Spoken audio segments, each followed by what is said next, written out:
Two men, same factory floor, same paycheck, same town. 23 years side by side. One carried a ham sandwich to work every day in the same metal lunchbox. Drove a paid-off pickup truck. His wife cut coupons from the Sunday paper.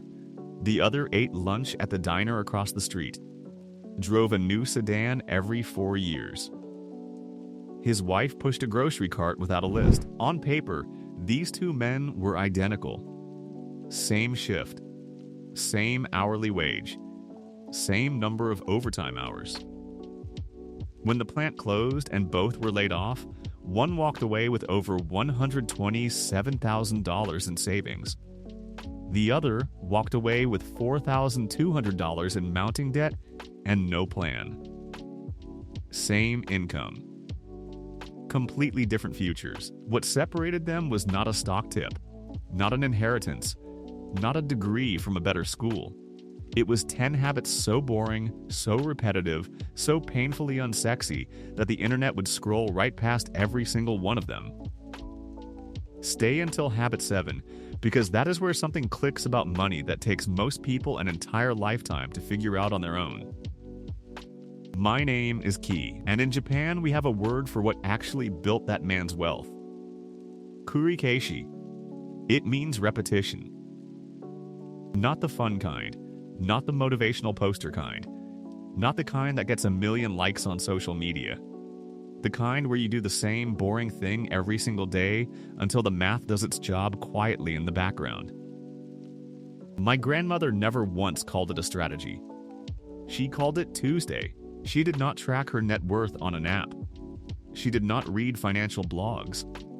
She just did the same things every week for 50 years and ended up with more money than neighbors who earned twice her household income.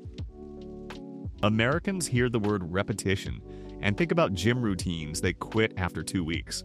Japanese households hear it and think about the system that has been quietly building family wealth for 3 generations. The difference is not intelligence. It is patience applied in a loop. And these 10 habits are the loop. Here is the number that should keep the average working household up at night. The median American household earns around $80,000 per year.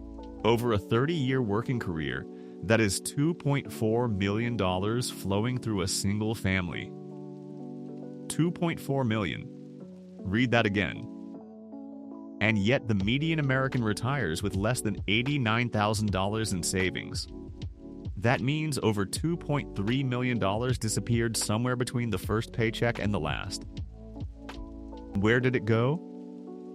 Not to one bad investment, not to one catastrophe, not to one terrible year.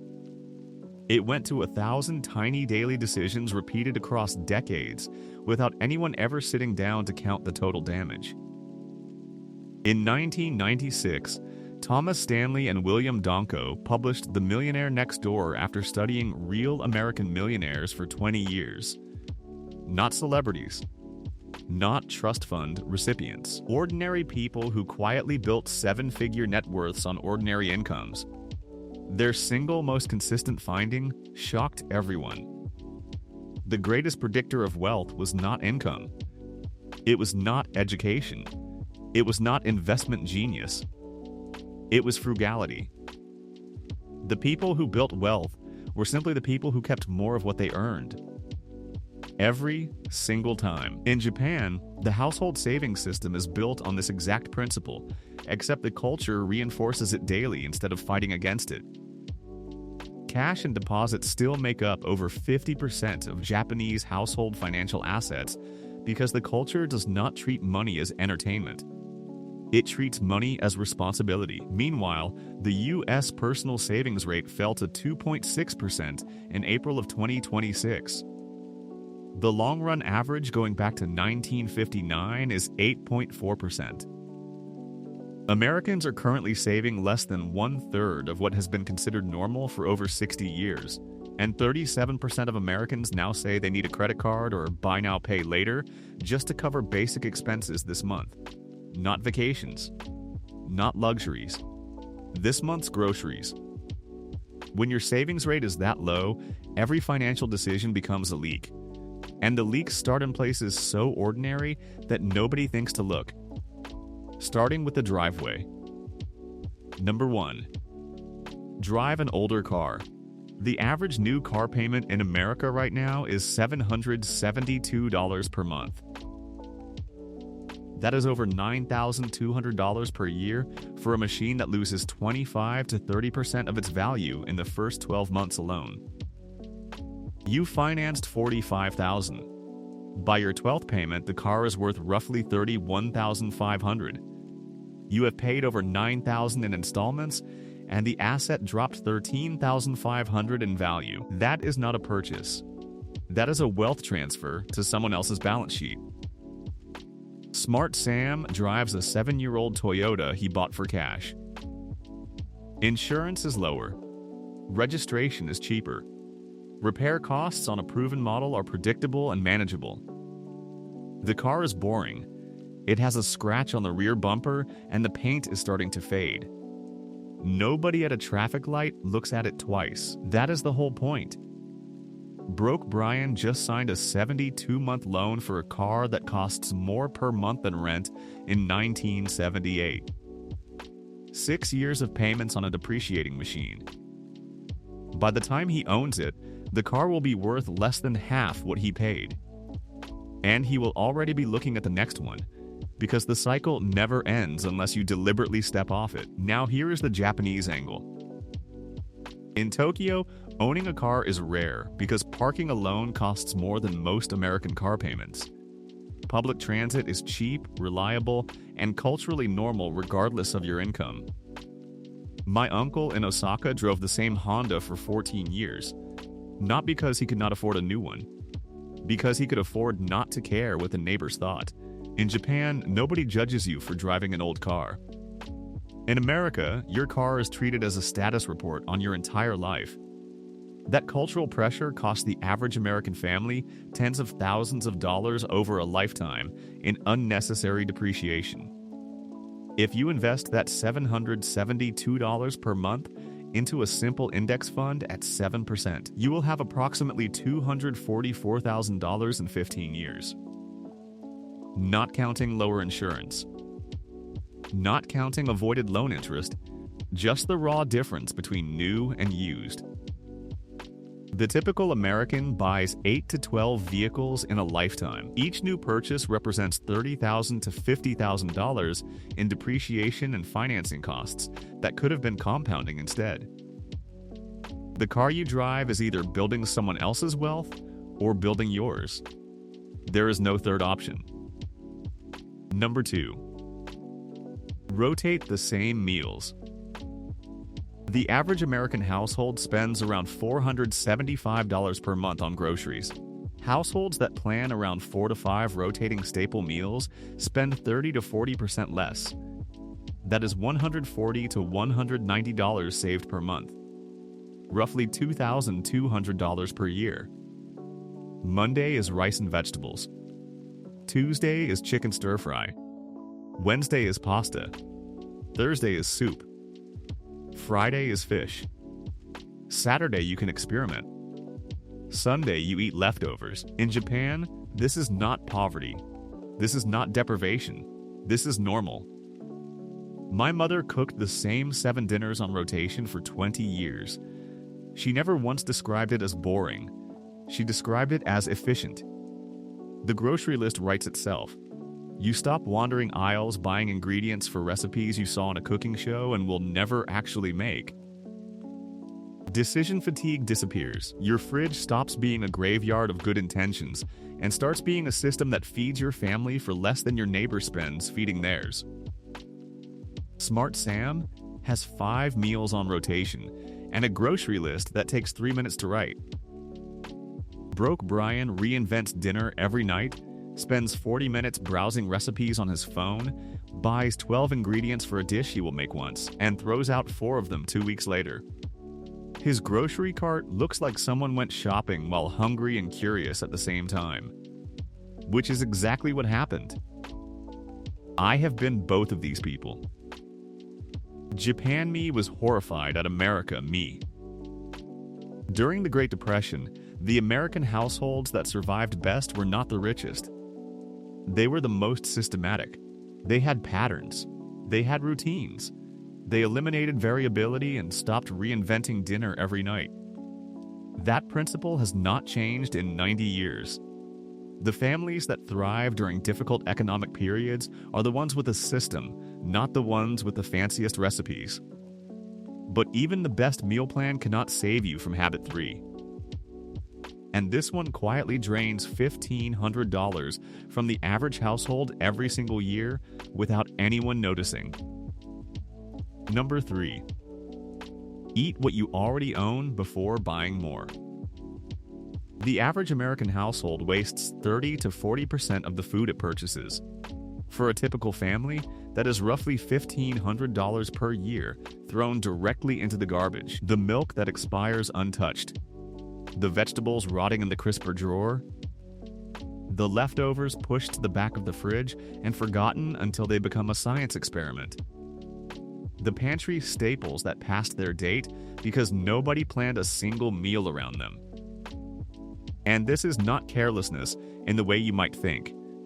The grocery store is engineered to make you overbuy. The layout is designed so essential items are in the back, forcing you to walk past everything else.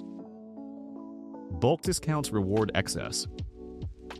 Buy one, get one free promotions mean you buy 2 of something you needed 1 of and waste the second before you finish the first.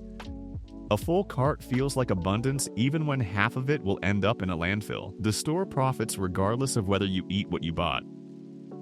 In Japanese households, there is a deep cultural discomfort with this kind of waste. You open the fridge before you open a shopping app. You check the pantry before you walk into a store. One use what is in the house week per month can reduce food waste by 40 to 50%. That is $600 to $750 in direct annual savings. But it requires something uncomfortable. Actually looking at what you already own. Find the frost-covered meat from 3 months ago. Find the canned beans sitting untouched. Find the dried pasta and rice that have been in the pantry so long they have become decorative. Build meals around what exists before it becomes garbage. Businesses do not let inventory rot on shelves. They track every unit. They rotate stock. They know exactly what they have and when it expires. Your household should operate the same way. Businesses call this inventory management. Japanese grandmothers call it common sense. Both are right. Number 4. Make your coffee and drinks at home. A daily premium coffee from a chain costs $6 to $8. Home coffee costs under $1. The annual difference is $1,500 to $2,300. Invested at 7% over 30 years, that daily purchased cup of convenience becomes approximately $192,000. Almost $200,000.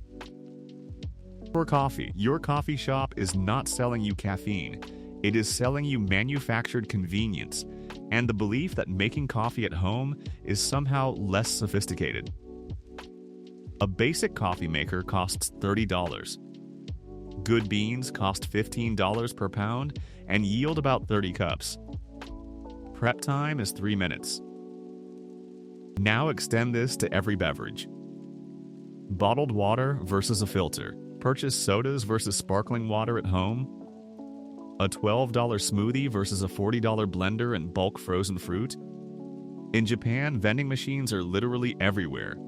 You cannot walk 2 blocks in any city without passing 3 of them. Tea, coffee, juice, all available at the push of a button for about 150 yen, roughly $1. And yet, Japanese households still overwhelmingly make tea at home. The convenience exists. The culture simply decided that convenience is not a good enough reason to pay 300% more for the same liquid. My father kept a thermos of green tea at his desk every single day for 30 years. Not because vending machines were unavailable, because 3 minutes of morning prep multiplied by 30 years of savings was an amount he could actually calculate. And he calculated it. The beverage industry makes hundreds of billions annually by selling you things you could prepare at home for a fraction of the cost.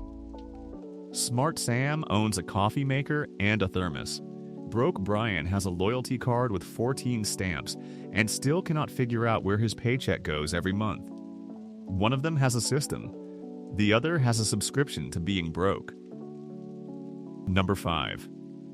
Bring your own food. A purchased lunch costs $12 to $18. A packed meal costs $3 to $5.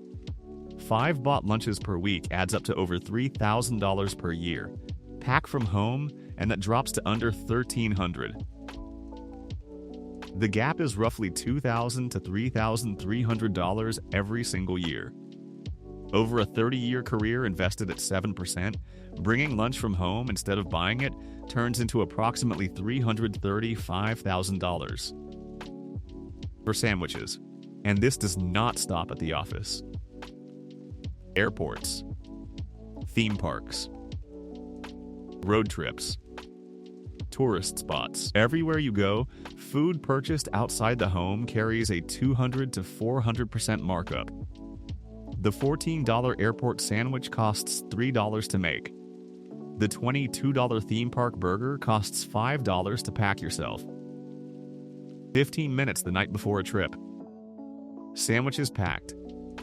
Snacks ready. Water bottles filled. That saves $50 to $100 every single travel day. Multiply that across a family of 4 taking a week-long vacation, and you are talking about $300 to $700 saved on one trip, just from packing a cooler. In Japan, bento culture is not about being cheap. It is about taking care of yourself and the people you feed. My mother packed my father's lunch every single morning for decades. It was an act of precision. Rice on one side, protein on the other, pickled vegetables in the corner. Perfectly portioned. No waste, nothing random. Americans somewhere along the way decided that packing your own food means you cannot afford to eat out. Japanese culture decided it means you respect your time, your health, and your money enough to plan 15 minutes ahead. The framing determines the behavior, and the behavior determines the bank balance. If you have stayed through 5 habits, you already understand more about wealth mechanics than most financial podcasts will teach you in a year. But what if the habits you are building at the store are quietly undoing everything you save at lunch? Habit 6 is one that most people have never seriously considered, and it costs the average household thousands per year without them ever realizing where the money went. Number 6. Shop in person instead of online. Online shopping is more efficient. It is more efficient at separating you from your money. Studies consistently show people spend 15 to 30% more when they shop online than in physical stores. In a store, you feel the weight of items in your cart. You watch the total climb at checkout. Those friction points create natural pauses where you reconsider. Online, all of that is eliminated. One click. Saved payment details, an algorithm showing you things you did not know you wanted 5 seconds ago. Recommended items based on what you browsed last Tuesday at midnight when your judgment was at its worst. Free shipping thresholds that convince you to add a $15 item you do not need to avoid paying $6 in delivery. The entire experience is designed to reduce the time between wanting and buying to as close to 0 as possible. The easier they make purchasing, the more you purchase. This is not speculation. It is the stated business model. Friction elimination is literally in the shareholder reports. The fix is to reintroduce friction deliberately. Shop in person when possible. Delete saved payment information. Remove shopping apps from your phone. Apply a 48-hour waiting period for any online purchase over $50. Every friction point is a moment where you might choose to keep your money instead. Inconvenience protects wealth. In Japan, Physical shopping is still the default for groceries and daily necessities. My mother walks to 3 different shops because the fish is better at one, the vegetables are fresher at another, and the rice is cheaper at the third. Americans would call that inconvenient. She calls it intentional. And she has never once accidentally purchased a product recommended by an algorithm. Smart Sam shops with a list at a physical store and leaves with exactly what he came for. Broke Brian has 6 browser tabs open and a cart full of items suggested by software that knows his weaknesses better than he does. One of them spent 30 minutes shopping. The other spent 30 minutes being shopped. If you are still watching at this point, you are already thinking differently about money than 90% of people who clicked on this video. Hit subscribe, because I break down the psychology behind Japanese money systems every single week. And the next 4 habits are the ones that separate people who save a little money from people who actually build wealth that lasts generations. Number 7. Build a capsule wardrobe. The average American spends around $1,800 per year on clothing. Most of it gets worn fewer than 10 times before being discarded or forgotten in a closet. Fast fashion is designed around this cycle. Trends change quarterly. Prices are low enough to encourage impulse buying.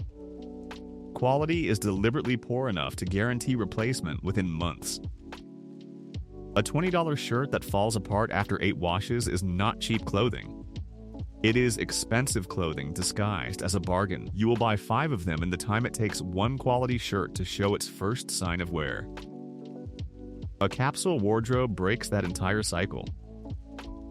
A small curated collection of quality versatile basics that mix and match across seasons.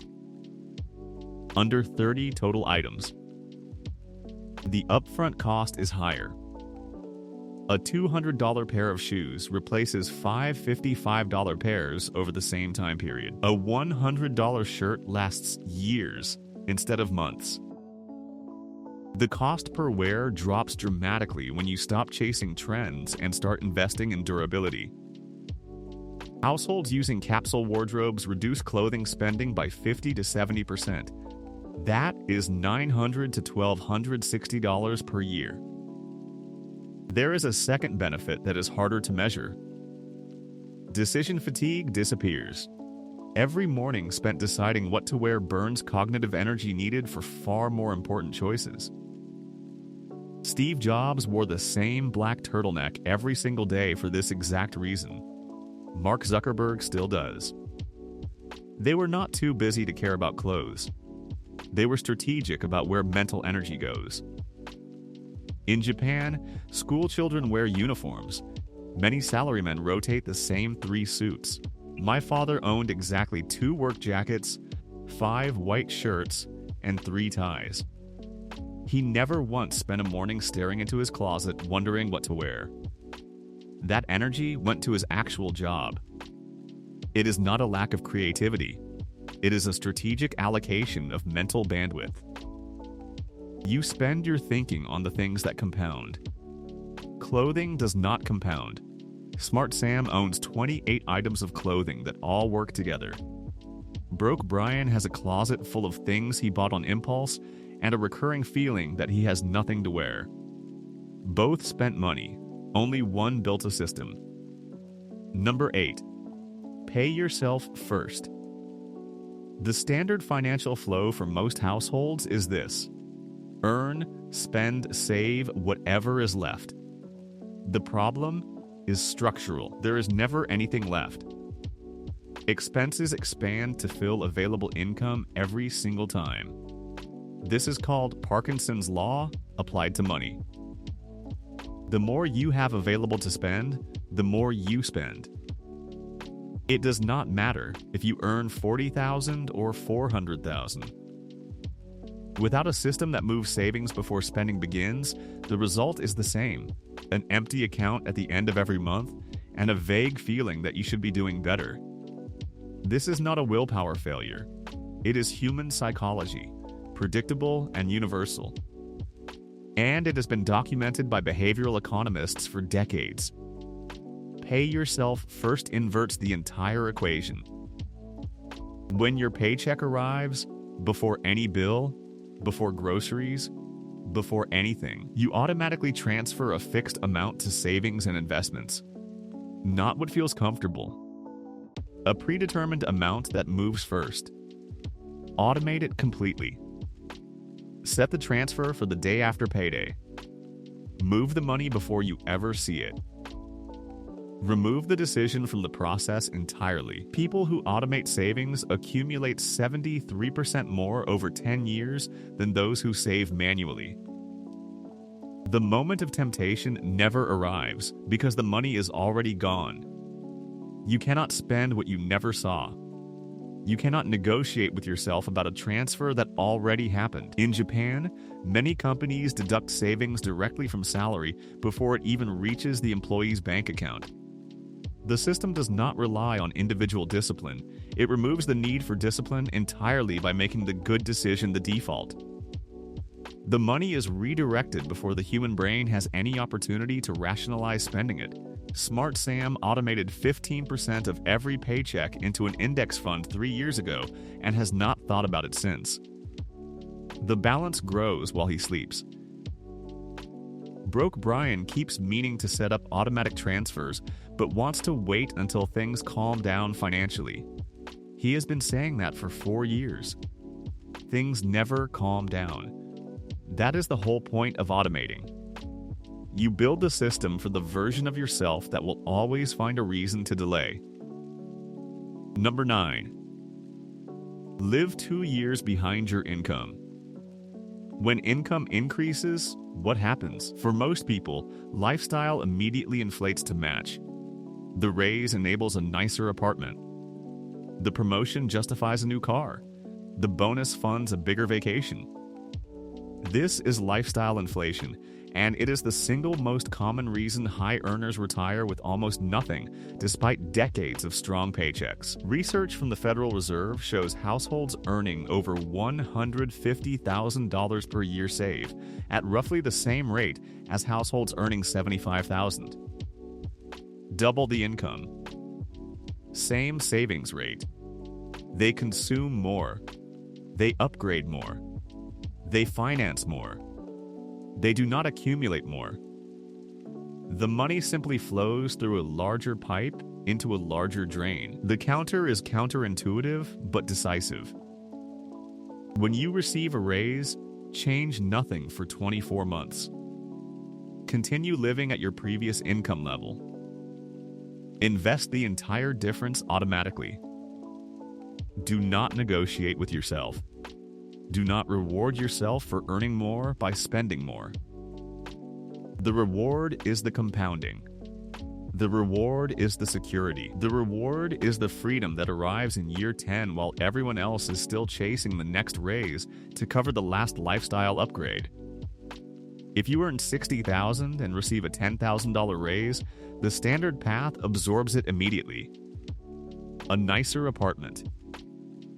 A better car. Meals out more often. Zero additional savings despite earning 17% more. The 2 years behind path invests that $10,000 per year for 24 months. At 7% return, that is approximately $21,400 before you have adjusted a single thing about your daily life. In Japanese corporate culture, salary increases are often gradual and modest. The cultural expectation is that your lifestyle does not visibly change just because your title did. My father received promotions and my mother kept the household budget exactly the same for years afterward. The difference went directly into savings, not because they were suffering, because they had already proven they could live well at the previous level. Why would you abandon a system that works just because a slightly bigger number appeared on a pay stub? Apply this principle to every raise across an entire career, and the differential becomes hundreds of thousands of dollars. The quietly wealthy do not look wealthy because they are living behind their income, not beyond it. They drive last year's car. They eat the same dinners. They wear the same clothes. And their brokerage accounts grow while everyone around them upgrades to match their new salary. Broke Brian got a 15% raise and immediately signed a lease on a nicer apartment. His net savings went up by exactly zero. Smart Sam got the same raise and pretended it did not happen for 2 years. His net worth jumped by over $20,000 before he changed a single thing about his Tuesday.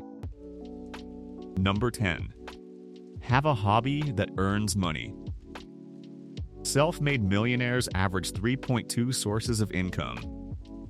This is not about grinding multiple jobs until you collapse. It is about converting something you already enjoy into supplementary revenue. Your primary job has a ceiling. Hours are fixed. Raises are incremental. You trade time for money at a rate someone else controls. A productive hobby breaks that ceiling entirely. Writing, consulting, teaching, designing, building, creating content, tutoring, repairing things for neighbors, selling handmade goods at weekend markets. These are not second jobs. They are interests that happen to pay. The distinction matters because a second job drains you. You show up because you have to. A monetized hobby energizes you. You show up because you want to. And that difference in motivation is the reason one is sustainable for decades and the other burns out within months. Find what you would do for free, then find who will pay you for it. The overlap between passion and income is smaller than motivational speakers claim, but it exists, and it is worth searching for.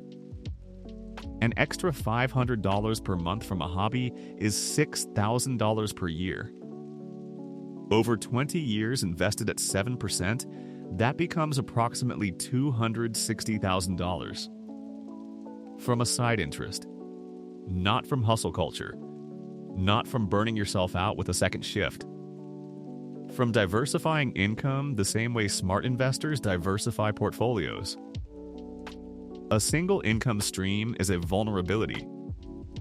2 income streams is stability.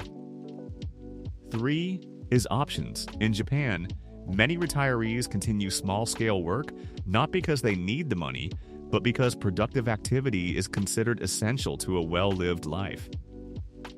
My grandmother sold homemade pickles to neighbors well into her 70s, not for the income, for the structure, the purpose, and the social connection. The money was a side effect of doing something she loved. Smart Sam teaches weekend pottery classes and puts every dollar into index funds. Broke Brian thinks side income is for people who do not earn enough at their main job. They earn the same salary. In 5 years, they will not have the same net worth. Now here is what these 10 habits produce when you add them together. Used car instead of financing new, roughly $9,200 per year saved. Meal rotation, $2,200. Eating what you already have, $700. Home coffee and beverages, $1,900. Packed lunches and travel food, $3,000. In-person shopping, $1,200. Capsule wardrobe, $1,000. Productive hobby, $6,000 in additional income. Conservative total, approximately $25,200 per year. None of these numbers are extreme. None of them require sacrifice that would make your daily life unpleasant. A 7-year-old Toyota still drives. Home coffee still tastes like coffee. A packed lunch still fills you up. A capsule wardrobe still looks good. The difference between these habits and what the average American does is not quality of life. It is direction of cash flow. Invested at 7% annually for 25 years, that total produces approximately $1.7 million. Let that number sit for a moment. $1.7 million. From habits that nobody would ever post about on social media, from decisions so boring that no financial influencer would build a brand around them. That is the entire mechanism. Not from an inheritance, not from cryptocurrency, not from a 6-figure salary or a lucky break or knowing the right people. From a used car, a packed lunch, homemade coffee, and 25 years of quiet repetition. Kurikeishi. The loop that builds everything. The loop nobody talks about because it does not make for a good thumbnail or a viral clip.